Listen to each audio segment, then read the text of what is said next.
Why does a $10,000 watch tell the same time as one that costs only $50? Why can a handbag be worth as much as a car?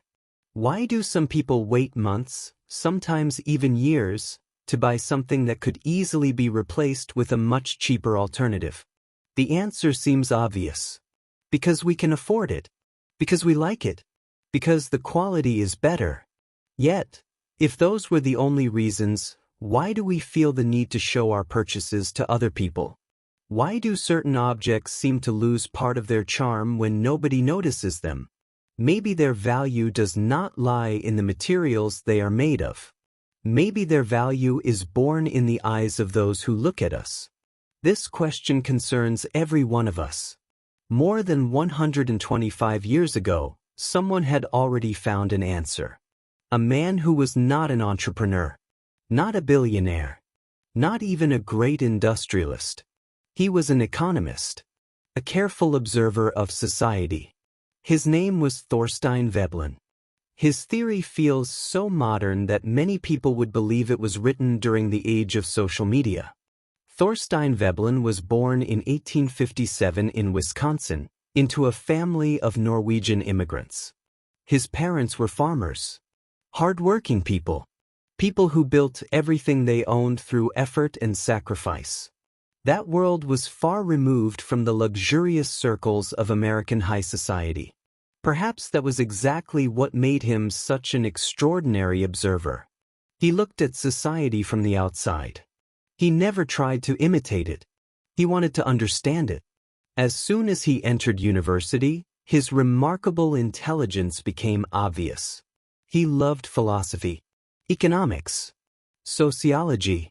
More than anything else, he loved questioning ideas that everyone accepted without hesitation. He was reserved, ironical, sometimes even uncomfortable to those around him. Popularity never interested him. Watching did. Listening did. Then came the ideas that completely overturned the traditional way of understanding society. Toward the end of the 19th century, the United States was going through an extraordinary transformation. Railroads connected the nation. Factories expanded everywhere. Immense fortunes were created. Rockefeller dominated the oil industry. Carnegie built his steel empire. Morgan controlled finance.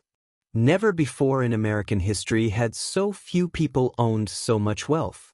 Then Veblen noticed something that almost everyone else ignored. The rich were not simply becoming richer. They constantly felt the need to prove their wealth. Huge mansions, lavish parties, increasingly expensive clothes, objects purchased not because they were necessary, but because they were spectacular, almost as if wealth needed to be seen before it could truly have value. Watching this behavior led Veblen to a question that would forever change economic thought. What if people were not buying objects because they were useful, but because of what those objects communicated to everyone else? That question gave birth to Thorstein Veblen's most influential idea. In 1899, he published a book that would become a classic, The Theory of the Leisure Class. Within its pages appeared a completely new concept. A concept that transformed the way people understand human behavior. He called it conspicuous consumption. The expression may sound complicated. The idea is surprisingly simple. According to Veblen, many people do not buy something simply because it is useful. They buy it because it communicates something, because it tells a story, because it says to everyone around them, "Look who I am." Imagine two people. Both need to cross the city. One drives a small economy car. The other drives a luxury sports car. Both will arrive at the same destination. Both will travel along the same streets. Both will stop at the same traffic lights. The journey is exactly the same. The message is completely different. A car is not only a way to move from one place to another. It is also a way to be noticed.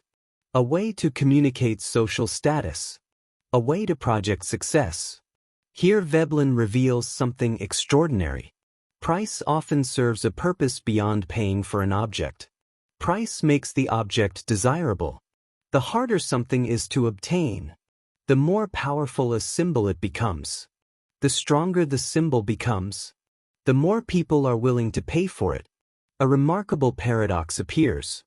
Most of us believe value creates price. Veblen turned that idea upside down. Sometimes, price creates value. Think about a watch. If the same watch cost only $50, very few people would consider it special. Raise the price to $20,000, and suddenly it becomes exclusive. Price stops being just a number. Price becomes a language that says, only a few people can afford this. That is exactly why everyone wants it. Veblen had discovered something profoundly human. We do not simply desire objects. We desire what those objects represent. Prestige, recognition, belonging. That difference changes everything. Many times we are not buying an object. We are buying an identity. Here Veblen's theory becomes almost unsettling. Think about social media. Every day we scroll through pictures of vacations, restaurants, luxury watches, designer shoes, sports cars, beautiful homes. We are not simply looking at objects. We are looking at messages. Every photograph seems to say, look at my life. Look at my success. Look what I can afford. When Veblen wrote these ideas, Instagram did not exist. TikTok did not exist. Television did not even exist. Yet he had already understood the mechanism that now shapes the lives of millions of people. Technology has changed. Human nature has changed very little. But there is something even more surprising. Veblen never claimed that luxury was wrong. He never condemned wealth. Owning expensive things was not the problem. His observation was far more subtle. He invited us to ask a simple question. Why do we desire certain things? Why would someone wait years to buy a handbag? Why can a watch become the symbol of an entire career? Why can a car, a house, or even a smartphone become a declaration of identity? Luxury does not sell quality alone. Luxury sells belonging. Luxury sells recognition. Luxury sells the feeling of holding a special place in society. That is why Veblen's ideas feel so incredibly modern.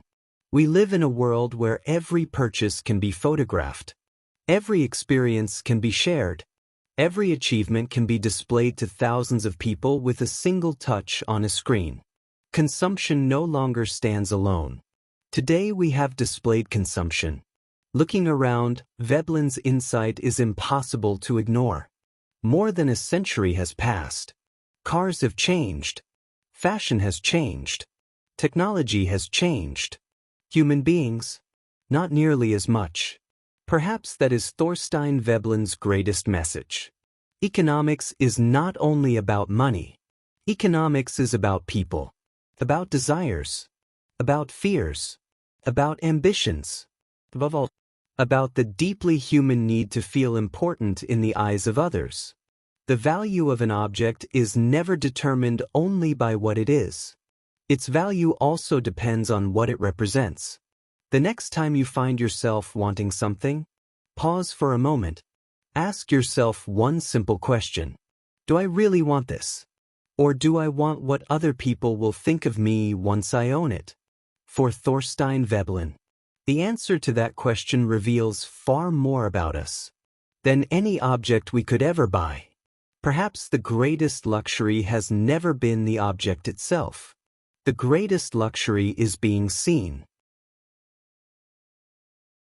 I'd love to know where you're watching from. Let me know in the comments.